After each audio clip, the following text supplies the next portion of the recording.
जट जटिन है ये लोक नाटक है। ये वैसे इसका जो इस लोक नाटक का विषय है दाम्पत्य जीवन, दाम्पत्य जीवन पर, ये दाम्पत्य जीवन पर आधारित है। लेकिन इसका ये सामाजिक ऐसे देखें तो ये सामाजिक नाटक है, लेकिन इस सामाजिक नाटक का धार्मिक भी महत्व है, धार्मिक महत्व है। धार्मिक महत्व, धार्मिक महत्व क्या है कि इसका जो आयोजन होता है, आयोजन जो होता है ये जब बारिश नहीं होता है, सुखाड़ का मौसम आ जाता है, तो महिला के द्वारा क्या किया जाता है, इस नाटक का आयोजन किया जाता है। और इसका उद्देश्य होता है इंद्र देवता को प्रसन्न करना, ताकि वह बारिश हो सके। तो ये महिला द्वारा किया जाता है, ये महिला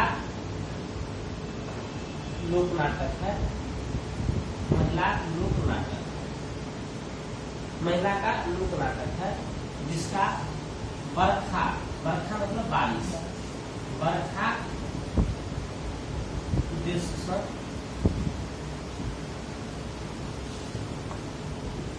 कैल जाए, कैल जाए बरखा के उद्देश्य से किया जाता है।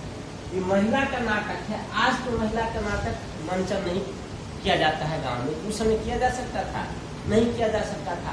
अर्थात इस नाटक का क्या होता था, मंचन नहीं होता था। मंचन होता है सार्वजनिक रूप से, ये मंचन नहीं होता था। महिला 10-20 महिला मिल करके अपने ही बीच में ऐसा अपने आप करते थे, कि मंचन नहीं कोई, अच्छा इसका मंचन नहीं होता था इस नाटक का, ठीक है।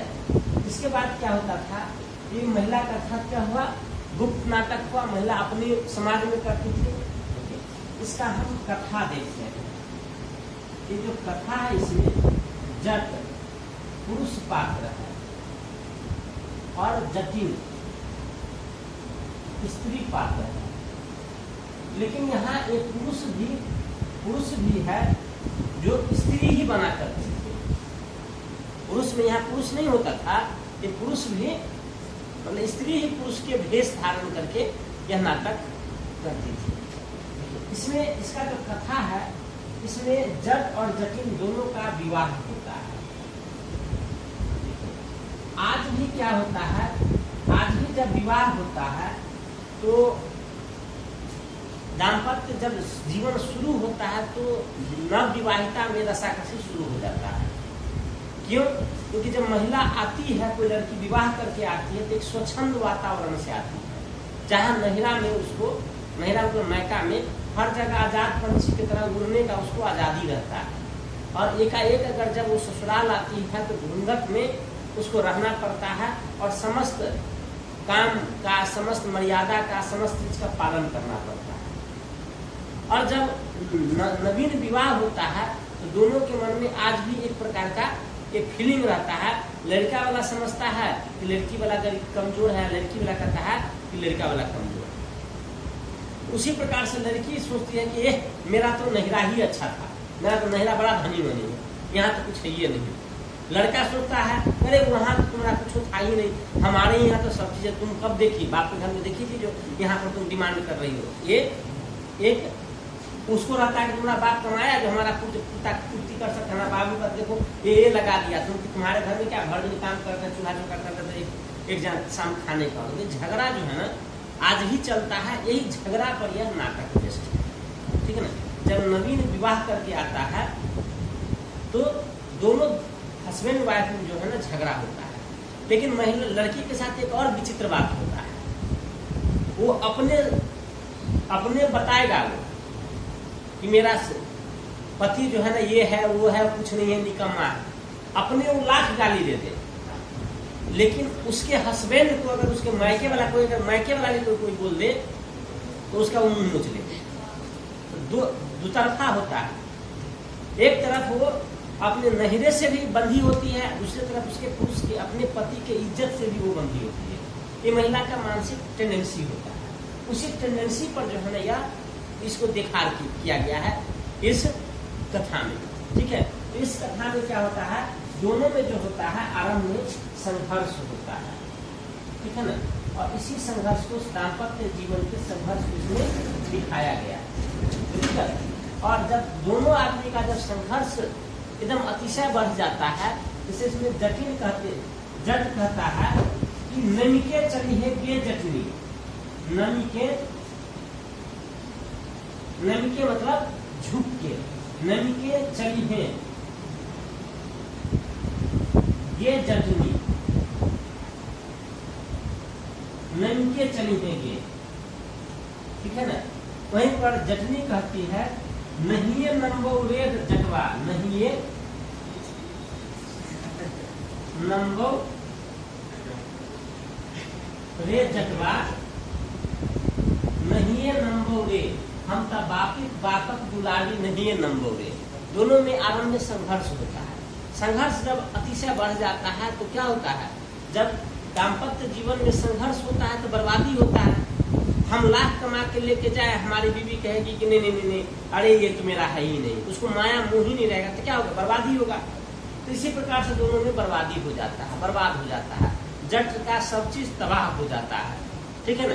तो जट तबाह हो जाता है, तब अंत में कहता है, जट कहता है कि हाथी परत हौदा, हाथी परत हौदा, बेचबौले गे जटनी, बेचबौले गे जटनी, जटा जाय छी, जटा जाय छी आब विदेश, ठीक है ना। ये कहा कि हाथी पर का हौदा, देखिए हाथी पर का हौदा मतलब सबसे ऊंचा जमीन, हाथी पर का हौदा मतलब पीठ सबसे ऊंचा होता है, भीड़ होता है, वही कहते हैं मतलब घर, मेरा घर तक तुम बेचवा दीजिए जटनी। अब जटा अपना पूरा करने के लिए, खर्च पूरा करने के लिए जा रहा है विदेश कमाने के लिए। तो जटिन कहती है, तो ये जट कहता है, तो जटनी, जटनी कहती है कि ओहू पर ओहू सा उत्तम बना देवो हे जटा, अब जटा नहीं जाओ विदेश। जटिन का कहना है ओहू सा उत्तम बना देव देव हे जटा, जटा आप नहीं जाओ विदेश।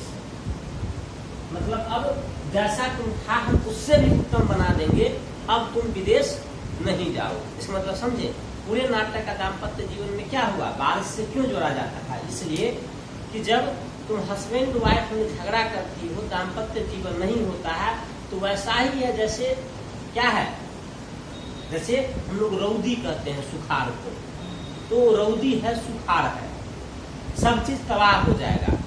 और जब तुम दोनों मिल जाओगे, मिलकर के गाड़ी का पहिया चलाओगे घर में, तो सब कुछ तुम्हारा घर आबाद हो जाएगा, घर बस जाएगा। तो इस प्रकार से बिखरे हुए घर से सजा हुआ घर, उसी प्रकार के रौदी से बारिश हो जाएगा तो घर सज जाएगा। तो इस सामाजिक रीति रिवाज को दिखा करके एक धार्मिक भाव को स्पष्ट करना इस नाटक का उद्देश्य है। यह नाटक प्राचीन काल से क्या हो रहा है, प्राचीन काल से मौखिक रूप में आ रहा है। ये मौखिक था क्योंकि लोक नाटक है, मौखिक नाटक था।